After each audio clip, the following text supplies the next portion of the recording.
Hi guys, how are you? Welcome back to my garden. I hope that you're having some really wonderful warm spring days as well. I was so lucky this year around. It's overcast today, but there's no cold wind picking up. It's quite mild, so just the perfect day to really be out here in the garden together with you.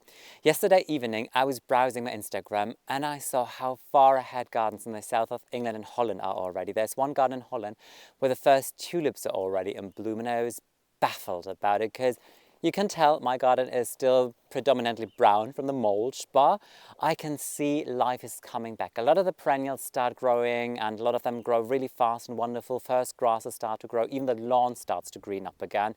So I can tell spring is on its way so fast, absolutely wonderful to look at that. Yesterday was a really freezing cold wind here. I tried to do a video, I was prepared, I was out there, I was determined to do it.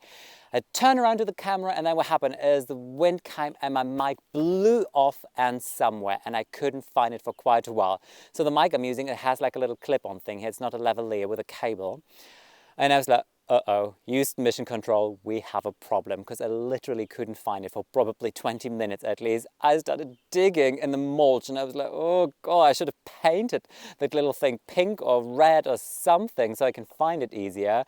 Eventually I found it, and after that I was like, you know what, I'm just quickly going to finish one thing where anyway is not going to point a camera at me. I'm going to show you though the results and then call it a day. And that's exactly what I did. So yesterday I decided to go to a furniture store because you know that we have a lot of renovation going on in the house.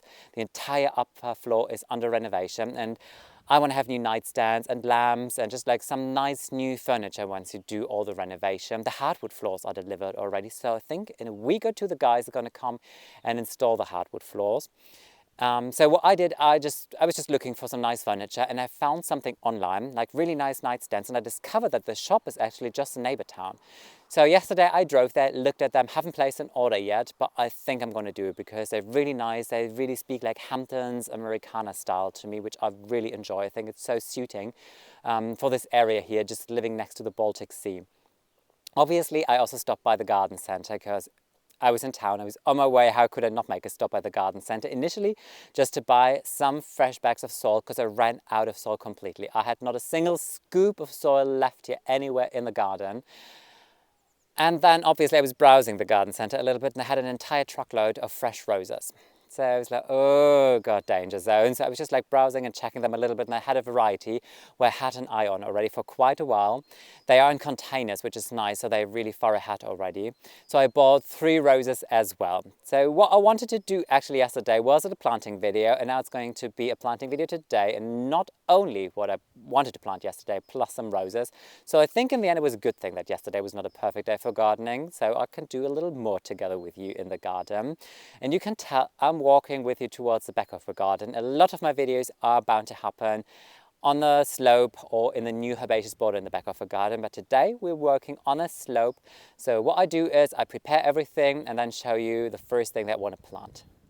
This is where I want to work today together with you. So this is a slope, all leveled out in terraces, and this is the area that I want to transform into a herbaceous cut flower garden, if that makes any sense. I don't want to grow the cut flowers just in rows. I really want to make it kind of like a border feeling on the slope here, on these terraces. So have these paths going through there. You could really explore it and make it feel a little more organic and adventurous in a way. Let's see how this is going to work out. In my head it works out, reality is going to come later on this year, obviously. There's still the black landscape fabric situation going on. It's there for a purpose, and it really does its purpose quite well. But obviously I need to start mantling it because it is visually so not pleasing. I did some research. I think I found something where I might be happy with. Obviously, it's meters and meters that I need to mantle, so let's see. One of my future videos will probably just spin around that. You can tell there are 2 pots standing in front of you. One is just there on the left, and this is a Catinus grace. I planted one of those in autumn together with you, and then I drove to the garden center again and bought another one because I thought, oh, you can never have enough of those. And it sat here the entire winter in its corner, well protected, and it still has life in it, which is really good. I'm not going to plant that today though. What I'm going to plant sits just on the corner here. This is very exciting for me because I'm always talking about winter interest in the garden, how to make the garden more exciting for winter. And this little shrub is going to do just that, because this is a winter bloomer. It's a Hamamelis or witch hazel. And you get to see there's still one spent flower on here, this little reddish thing here. So it flowers in red.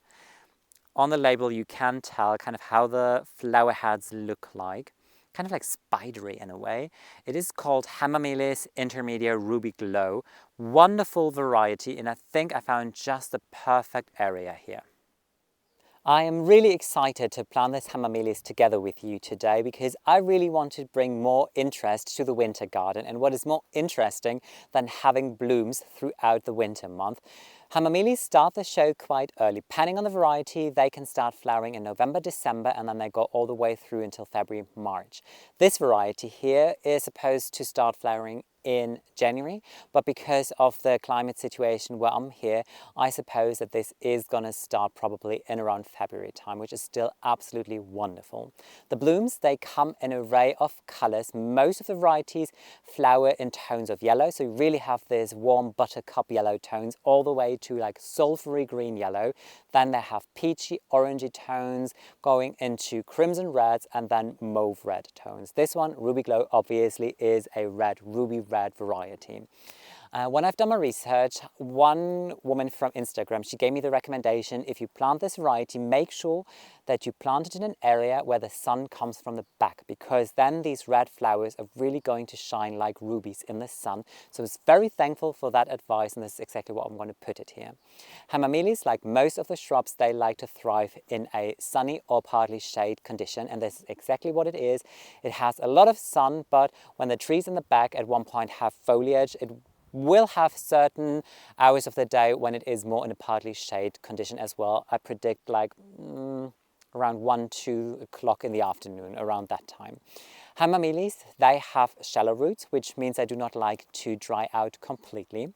They prefer a nice rich soil. So I have quite sandy soil here. So what I'm going to do is I will amend the soil, come in with fresh garden compost, and I come in with the organic bone chips that I always mix under. They break down to nitrogen, really improve the soil structure and the microorganism life in your soil as well. I'm not going to show you exactly how I plant it, because I've done a couple of videos of it. So if you're intrigued, just scroll back in my history and you will definitely find multiple videos on where I was planting shrubs with you in the past already. Another really exciting thing is when it comes to Hamamelis, obviously the growing habit. A lot of shrubs grow different. This one does not grow kind of like upright. This grows almost like a triangle. It stays quite narrow towards the base, and then it branches grow outwards, kind of like arching a little bit. And I think this is also why this area is really good for it, because you can tell it is a little elevated here. I'm walking on a path a little lower, like at least a meter lower. So if this grows to its total height of like 1.50 meters to 3 meters, the branches might be arching just over here. So when I'm walking here, I could walk underneath these arching branches, and I think this will be just a really wonderful experience. Obviously, I'm talking in a long run, so probably 10 years from now, because this Hamamelis might grow between 10, maybe 15 centimeters, depending on the year. In the beginning, they will not thrive or grow too much, because it always takes a year or two for a plant to really establish, have a good root system. This is always when you plant any kind of hardwoods, it always takes a while for them to establish, but then they really start growing quite fast. What I'm going to do now, obviously, prepare the area, plant it dead level. This is how I always plant any kind of shrub. After I've done that, I'll take you with me to the other side of the slope, and then we plant some roses there.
This is actually the point where I want to show you the witch hazel, but well, somebody decides differently. Somebody's like, no, this is mine. Oh no, there you go. Right, there you go. Now you're kind of like, yes, you can finally show the witch hazel. So this is what I'm going to do. Super happy with the result. And what I did is, obviously every plant has a front and a back, so I made sure that I use those branches that are already arching a little bit, that they are arching outwards. Is it outwards really? Like, well, just let's say outwards in the direction where the little pathway on the slope is, so I can really walk underneath that. And what I did as well is I quickly went up there on my bench, sat there, and I feel, yeah, this is going to be so beautiful when I'm sitting there in autumn. And once this is really picking up with growth and speed, and I can really get to enjoy the wonderful foliage. It has a lot of buds on it. So I think this is going to be really off for a flying start this year. Can't wait. Let me quickly show you my Aquilegia because I'm so happy about them. I grew them from seed last year and they really started growing into beautiful little plants. And I think that they all come to flower this year. They are the perfect underplanting for a lot of grasses, for example, because Aquilegia are beautiful when grasses don't really do a lot in the springtime. And once the grasses start picking up with the growth, the Aquilegia kind of like die back a little bit and they're not looking so pretty. With Aquilegia, you can already tell by the foliage what kind of color the blooms will be. So here you can tell the foliage is kind of like bluish reddish. And obviously I remember which the mother plants were. So this one is going to flower blue, while the one over here has the most beautiful crisp green fresh foliage, and that one is going to flower white. For the second part of the planting, I want to take you to the other side of the slope. So this is the veg garden, obviously. And I have this tiny area here in between two of my basket weed fences where I intend on growing some grasses, perennials, and obviously roses now as well. And the reason for me doing it is because this is really flanking the gate. So when we come from the garden onto the slope, we have a straight view onto this area, and I just don't want to put vegetables here. I think this would be so lovely as an extension of the garden if there would be some really nice colors. And what I do is I want to put a little drift of 3 roses here. This is a variety that I found yesterday in the garden center. It is called, let me grab it, Blue for You. This is how the flowers look like. I think they're really delicate. They won't be really lilac blue. They're more like on the pinkish bluish kind of side. Nevertheless, wonderful plants. And I think this will be just a great location for them. I mean, just looking at the label, I think you really understand why I couldn't possibly resist yesterday but buying these. And I had my hands on a couple of more roses. There's also Blue Rhapsody, if I'm right, which is a little more darker. This is more on the pale side. And then I thought, you know what, no, just take one, make a decision now, because at one point you're running out of space. Even though the garden is big, but there are limits to it, and I'm happy that I really made the decision to buy this one here. This is a newer variety. This was bred by James in England in the year 2006, and I've done my research. I googled that. Obviously I don't know all of the roses out of my head. You might remember in one of my previous videos I already shared with you that I'm already growing a lilac bluish rose in the upper garden. Super excited to show you those colors and roses in June, I would say. It's called Novalis, and that is literally lavender. It is a wonderful color, so happy with it, but that is a romantic rose and it has really double flowers. Full of petals. You cannot possibly see the pollen. And normally I don't buy or plant flowers like that. I always try to find those varieties that are good for wildlife so that the pollen and nectar is exposed. So when a hungry bumblebee or bee wants to fly in, it has easy access to it. And this is what I think this one is a really lovely one. It is a double, but the pollen is exposed. I hope you get to see it.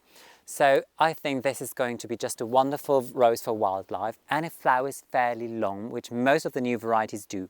It starts flowering in around May. I think here probably more June, May, June, let's see, really depending on the weather. This year, the weather is really lovely. It starts to warm up early. So I'm quite positive that actually it might even start in May. And then it flowers all the way through until September, which is obviously great for wildlife as well. In terms of height, this is going to grow like 70, maybe 80 centimeters in height, which is perfect for this area here. It is exposed to full sun, so this is west facing there. South is my back, west is over there, which roses in general really love. Roses like good sun, they love to bask in sun. That's when they produce most of their flowers. Even though, according to my research, this one can cope quite well with partly shade. I'm just looking there because I was like, what is here? Just about to talk about the soil. Look what I found in here. Oh my, a razor blade. That goes straight in the trash bin, out of Alfie's eyes, obviously. Soil for roses. Roses in general, they really like to thrive on rich soil, which is ideal here because I'm sitting on parts of the old compost heap, which I'm kind of transforming a little bit now. So the soil here obviously is perfect. So, most of the roses struggle a little bit with sandy soil. Rugosa does not. Rosa rugosa loves sandy soil. These here really prefer a nice rich soil. So the soil in general is already good, but still I'm going to come in with a bag of fresh garden compost, dug it all under, come in with my organic bone chips again for the nitrogen level in the soil, so that there is long-term fertilizer worked in the soil as well. When I plant them dead level just as they come in a container, because to my experience this works extremely well. And when winter comes, this is when I come with more mulch and make sure that the base is really nice, warm and protected. So mulch them in extremely well for the winter month. For the planting, I'm not going to make I'm not really talk you through how I plant it. I'm going to do it just exactly the same how I've done it over there with a shrub. Just going to show you how I prepare the area and plant it. One last word maybe about roses is that I grew up in my parents' garden, and there was a garden that was built in the early 80s.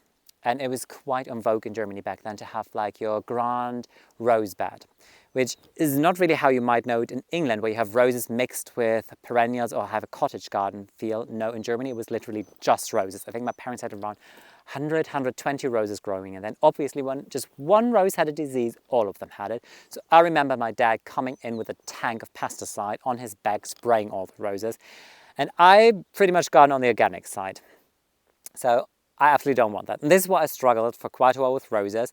But most of the newer varieties, they do not suffer from these typical disease on the foliage that roses get. And this one should be resistant as well. So something that might be interesting if you want to grow this variety in your garden as well. But what I'm going to do now is stop talking and finally get to the planting.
Three roses are planted and I couldn't be happier. I think they look really nice, and I just want to give you a closer look at them because they already start with a fresh growth, you can tell there. And the old stems, they have a wax coating over it as a protection for winter. You could tell as well when I planted them, I tipped the pots over and they haven't rooted in the slightest, which doesn't really worry me, to be honest, because you can buy roses also bare root and they just do the thing. So all I did, and this is what you should do as well, water them in fairly well. So I put like 2 full water cans over them. Here comes Alfie with her stick. She's in a playing mood again. Luckily we're towards the end of the video. And I can tell you what makes me even more happy is like thinking about working in this area here in my new vegetable garden and then having the sweet perfume and aroma of the roses when I'm working here. That's such a wonderful idea, isn't it? One last thing that I quickly want to show you, because when I was tidying up everything here, I went back to the garden shed to store all of my tools that I was using today. And on my way there, I saw something that really caught my attention. So excited about that, and I really want to share it with you.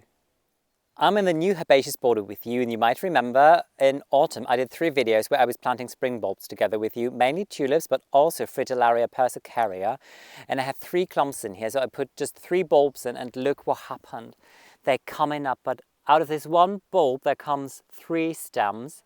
Here are 2 stems, and over there 2 as well. I'm so excited about this. I think this is going to be just a glorious spring display at one point. I'm extremely excited that I could introduce this one Hamamelis and the 3 roses to the back of the garden. Obviously, I'm going to give you updates how things are looking, especially with the roses, because it won't be long up until they come to flower. And let's see how blue they will be. One little side thing, I'm not sure if I told you before, when in German you say I'm blue, that actually means that you're completely drunk and wasted. I know that this is not how you say it in English, but every single time when I did my research about roses and came across that variety and I liked it, I was kind of just like giggling inside of my head. But that's it for today's video. Hope you enjoyed it, and I would really love to welcome you in my garden very soon again. Have a wonderful day, guys. Take care. Bye.